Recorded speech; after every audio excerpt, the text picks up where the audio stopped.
आज की डिबेट में गुल्लू अपने एजेंडे के तहत डिबेट में असीम वकार से आड़े टेढ़े सवाल कर रहा था। गुल्लू हमेशा ही डिबेट में होशियार बनने की कोशिश करता रहता है। दूसरों की बातें गुल्लू सुनता नहीं, लगातार अपना भाषण देता रहता है, मोदी की तरह। असीम वकार को भी गुल्लू ठीक से डिबेट में बोलने का समय नहीं दे रहा था, तो हर बार की तरह आज भी असीम वकार ने गुल्लू को कुछ ऐसा बोल दिया कि फिर गुल्लू ने अपना आपा खो दिया। वीडियो को एंड तक जरूर देखना, क्योंकि आज सुप्रिया जी और आलोक जी ने गोदी एंकरों की अच्छी क्लास लगाई है। नहीं सर, अभी आपने एक बात कही कि उमर खालिद ने जो बयान मैंने दिया, तो आपसे सवाल पूछा ओवैसी साहब पर। जब उमर खालिद की बारी आएगी तो वो मैं सवाल पूछ लूंगा। हो सकता है उमर खालिद भी इस बहस में बीच में जुड़े, उनको हम जोड़ने का प्रयास करेंगे, लेकिन मेरा सवाल आपसे ओवैसी साहब को लेकर है। सर सुन तो लीजिए। जी सर। अरे सुनिए सर, मैं तो बिल्कुल सुन रहा हूँ आपको। सुनिए सर, सुनिए। नहीं, कपिल मिश्रा का कॉल रिकॉर्ड निकालिए, कहीं आपस में कनेक्शन तो नहीं है। भाई उमर खालिद ने बयान दिया, कपिल मिश्रा सड़क पर उतर आए, कहीं ऐसा तो नहीं कोई कनेक्शन है, कोई बातचीत हो रही हो आपस में? कपिल मिश्रा का सवाल मैं संबित पात्रा से पूछ लूंगा। मैं अभी आपसे ओवैसी साहब का सवाल पूछ रहा हूँ। अभी मैं आपसे ओवैसी साहब का सवाल पूछ रहा हूँ, क्योंकि आप ओवैसी साहब की पार्टी के नुमाइंदे हैं। अगर आप कह रहे हैं कि उन पर आप नहीं जवाब देना चाहते तो बात अलग है, फिर आप उनका नहीं बचाव कर पा रहे आज।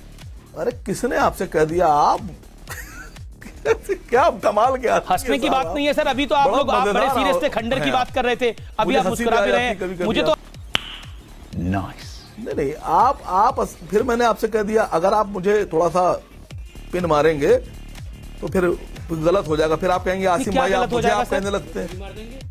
फिर अगर आप डिबेट करा रहे हैं तो डिबेट की मर्यादा में रहिए। मैं तो डिबेट की मर्यादा में रह रहा हूं। पर्सनल मत होइए। मैं तो बिल्कुल पर्सनल नहीं हो रहा। हो जाएंगे तो फिर गजब हो जाएगा। आप ही के नेता ने खंडर और जनाजे की बात करी, मैं तो उसी में सवाल पूछ रहा हूं आपके लिए। आप कह रहे हैं कि आपके लिए अच्छा नहीं होगा। बिल्कुल सही कही है। इससे बुरा क्या होगा कि दिल्ली में दंगा हो गया, इससे बुरा क्या होगा? मेरे लिए इससे बुरा कुछ नहीं हो सकता। आपकी गंदी पत्रकारिता की वजह से दिन देखना पड़ा है। ठीक है सर, अब आप कुछ भी बोले। आपकी गंदगी, आप जैसे की गंदी पत्रकारिता की वजह से दिन देखना पड़ा है। आप जैसे ने जो गंदी पत्रकारिता की है उसकी वजह से दिन देखना पड़ा है। देश चलाने वाला काम किया आप लोगों ने। और कुछ आपको पत्रकारिता की मर्यादा पहचानना चाहिए। सर मुझे पत्रकारिता की मर्यादा पता है, मुझे पत्रकारिता की मर्यादा पता है, आपको शायद अपनी मर्यादा नहीं पता। मामला बनता है, ये सबको समझ लेना चाहिए। बिल्कुल समझते हैं हम तीन लोगों को। जी। सुप्रीम कोर्ट को कोट अनकोट करके मैं बोल रही हूँ, क्योंकि वो 3.25 मिनट बोले, तो आई होप आप मेरे बीच में नहीं बोलिएगा। Serious allegations, if Pegasus reports are true, truth has to come out. This is उच्चतम न्यायालय देश का बोल रहा है। आगे क्या बोला? दूध का दूध और पानी का पानी तो होना पड़ेगा। 1 मिनट रुक जाइए, पहली बात। आगे क्या बोला? बात, यहाँ पर कुछ बातें कही गई, पहले मैं उसका जवाब दूंगी। 1 मिनट रुक जाइए, पहले मैं उन बातों का जवाब दूंगी। जी। नहीं, सुप्रीम कोर्ट पे पहले कर लेते हैं ना। सुप्रीम कोर्ट ने आगे क्या बोला? No, wait, no. I will not debate what you want me to do. I will first आप ही ने madam, I don't want to, आप पेगासस की चर्चा आपने क्या आई, मेरी तो रिपोर्ट में भी नहीं था। आपने पेगासस पे बोला कि सरकार फंस गई है पूरी तरह से। मैंने आपसे सवाल पूछा कि पेगासस पे सुप्रीम कोर्ट ने क्या बोला। आपने बोला if this allegations are true, यही बोला ना आपने। उसके आगे क्या बोला मैं पूछ रहा हूँ।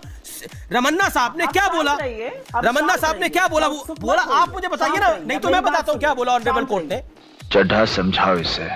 पहले मैं अपनी बात कहूंगी, उसके बाद मैं आपकी बात का जवाब दूंगी। जबरन आप मुझसे कुछ नहीं। अरे जबरन की कोई बात ही नहीं मैडम, विषय आप लेके आई। मैडम विषय तो आप लेके आई, मैं तो बोलूं कि पूरी बात बताइए ना क्या बोला। सुप्रीम कोर्ट के रमन्ना साहब ने क्या बोला? जस्टिस रमन्ना ने क्या बोला? पहले मैं अपनी बात बोलूंगी Amish. You cannot coax me into saying something. No, I am not coaxing you. You will not decide what I say. I am not coaxing you to say anything. So then wait. You quoted Honorable Supreme Court. आपने बोला कि हम तीनों को ध्यान में रखना चाहिए कि सुप्रीम कोर्ट को गलत कोट करने पे मानहानि हो सकती है। मैंने कहा बिल्कुल आप जायज बात कह रही हैं, लेकिन मैं आपसे पूछ रहा हूँ कि ऑनरेबल सीजीआई ने क्या बोला? पूछ लीजिएगा, पहले मैं अपनी बात बोलूंगी। मैडम आप ही की बात में बोल रहा हूँ, आप कोर्ट को कोट कर रही थी, मैंने बोला कोर्ट को पूरा कोट करिए। मैसेज ज्यादा जाता है ना, आप तो टेलीविजन में काम कर चुकी है, समझेंगी। मैसेज ज्यादा जाता है ना। आप बताइए ना कोर्ट ने क्या बोला, ऑनरेबल कोर्ट ने। पहले मैं अपनी बात बोलूं। ठीक है, मुझे 3 मिनट का वक्त आपको देना पड़ेगा। मैं आपको 4 मिनट का वक्त दे दूंगा। आप कोर्ट को पूरा कोर्ट करिए ना क्या बोला। मैं आपको बताता हूं कोर्ट ने क्या बोला। Why no FIRs were filed by the alleged victims when issue emerged 2 years back? Why now suddenly? CJI Ramanna said this. Said CJI Ramanna said this. Honorable Chief Justice of India said this. Whatever you want. Okay. अब आप you make your point. I have just completed. मैंने जो रमन्ना साहब ने बोला उसको complete करा. बोलिए आगे. प्लीज बोलिए मैडम. अब आप शांत रहिए और अब आप मेरी पूरी बात सुनिए, क्योंकि आपने दूसरे व्यक्ति की पूरी बात सुनी, अब आप मेरी भी पूरी बात सुनिए। अगर आपको और भी सवाल पूछने हैं 20 बार पूछने, सवाल नहीं, मैंने सुप्रीम कोर्ट को कायदे से कोर्ट करा। जी बोलिए। ICMR कोर्ट कर लिया, आप शांत हो जाओ, कर लिया कोर्ट, तगमा मिलेगा, शांत रहिए बाप। आपका मोनोलॉग चल रहा है आप दोनों का। नहीं, मैं माफी चाह रहा हूँ संविधान से, मैं माफी चाह रहा हूँ संविधान से, आपको मैं वक्त दूंगा। ये गलत बात है। शुक्रिया, आप 5 मिनट से बोल रही हैं लगातार आप दोनों के मोनोलॉग को। दूसरे के बीच ये क्या दादागिरी चल रही है यहाँ पे? आप मोनोलॉग क्यों सुनना चाहते हैं उनका? आप मेरे बीच में बोलते हैं, मुझे आप रिटॉर्ट करने का टाइम नहीं देते हो। ये तो मैडम आप सबसे ज्यादा बोलिए। देखिए आप दोनों ही मेहमान हैं। आपने मुझे प्रवचन दिया ना, तो मेरी 10 सेकंड बाद भी सुन लीजिए। मैंने प्रवचन ही पॉइंट को रखा। मुझे प्रवचन बोलिए मैडम। लेकिन 40 जितनी देर जफर इस्लाम बोले आलोक जी, आपने रिसर्च कर लिया पूरा उतनी देर में?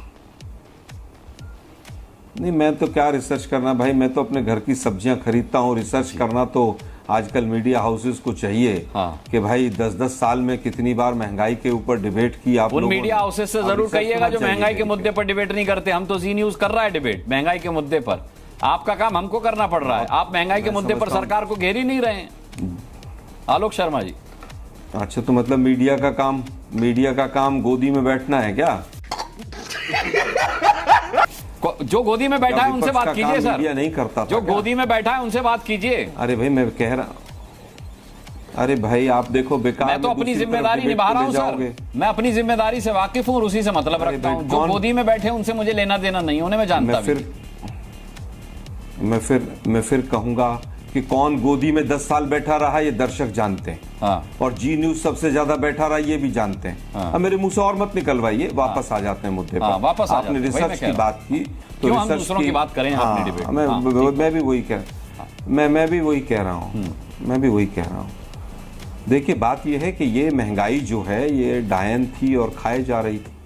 और आज 412 रुपए का जब सिलेंडर था वो सस्ता था बहुत, और आज जो है 1150 तक पहुंचा वो बड़ा ही मतलब बहुत माकूल हो गया। वो तो 412 में महंगा था। दोस्तों, गोदी मीडिया मानसिक रूप से बीमार हो चुका है, क्योंकि इन गोदी एंकरों को आप चाहे जितने आसान तरीके से चीजें समझाने की कोशिश कर लो, फिर भी ये धूर्त गोदी एंकर उन बातों को तोड़ मरोड़ कर जनता तक पेश करेंगी। कोशिश इनकी ये रहेगी कि विपक्ष वालों को ऐसे दिखाएंगी ये देश के खिलाफ बातें कर रहे हैं। इन गोदी एंकरों का बस चले तो ये विपक्ष को सरकार से सवाल भी ना करने दें। जैसे कि कोई अगर सरकार पर उंगलियां उठा दे, महंगाई बेरोजगारी जैसे मुद्दों पर सरकार से सवाल कर दे, तो सबसे पहले पेट में मिर्ची इन गोदी एंकरों को लगती है। बाकी इस चीज के ऊपर आप लोग क्या सोचते हैं कमेंट में जरूर बताना।